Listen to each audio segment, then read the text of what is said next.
ભાવનગર જિલ્લાના શિહોરના ખૂબ જ અગત્ય અને મોટા સમાચાર સામે આવી રહ્યા છે।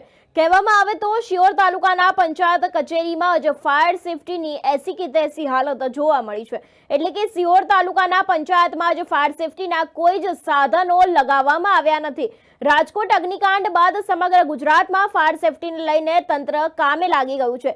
ત્યારે ખાસ કહેવામાં આવે તો શિહોરની તાલુકા પંચાયત કચેરી જ્યાં કાયમ હજારો અરજદારો, કર્મચારીઓ અને અધિકારીઓ ઉપસ્થિત રહેતા હોય છે। અરે છોડો, અહીં તો ખૂબ જ અગત્યના દસ્તાવેજો પણ હોય છે। ત્યારે કોઈ જગ્યાએ આગ લાગી તો શું, એવા અનેક સવાલો ઊભા થઈ રહ્યા છે અને લોકોના અગત્યના દસ્તાવેજો તેમજ કાગળ જો બળીને ખાખ થઈ ગયા તો શું?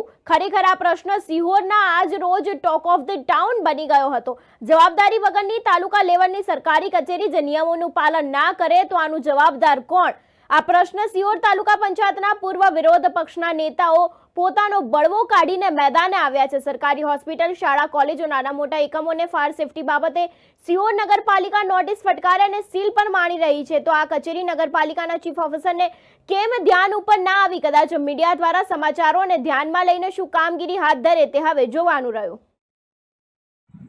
હાલમાં જે ગેમ ઝોનમાં જે આગની દુર્ઘટના બની હતી અને પહેલા સુરતની જે તક્ષશિલાની ઘટના બની હતી એના ઉપરથી સરકારે એ બોધ લીધો નથી। હાલમાં જ્યારે શિહોર નગરપાલિકા દ્વારા શિહોરની અંદર દરેક જગ્યાએ સ્કૂલ હોય કે કોઈ પણ જગ્યાએ હોય ફાયર સેફટી માટે ફૂલ દબાણ કરવામાં આવે છે, તો તાલુકા પંચાયતની શા માટે દબાણ કરવામાં નથી આવતું?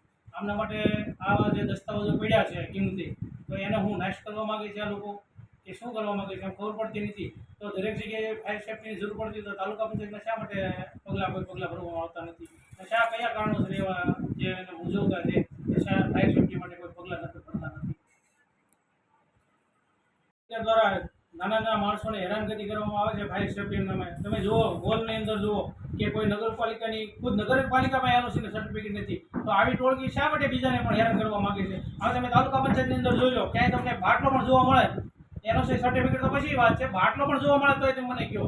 એટલે જ્યારે આ ટોળકી બીજાને ફાયર સેફટી નામે હેરાન કરી મૂકવા માગે છે ત્યારે પોતાને જ પહેલાં કમ્પ્લીટ કરવાની જરૂર છે અને પછી જેટલી સરકારી સંસ્થા છે તે પહેલાં ત્યાં ફાયર સેફટી મૂકો, પછી મોટા મોટા મોલ છે એને સીઝ મારો, નાના નાના વેપારીને હેરાન કરવાનું બંધ કરી અને આગામી ધોરણે આ જો કિંમતી દસ્તાવેજો છે તમે જોઈ શકો છો, એને આગ લાગી તો આનો કોણ જવાબદાર કોણ છે?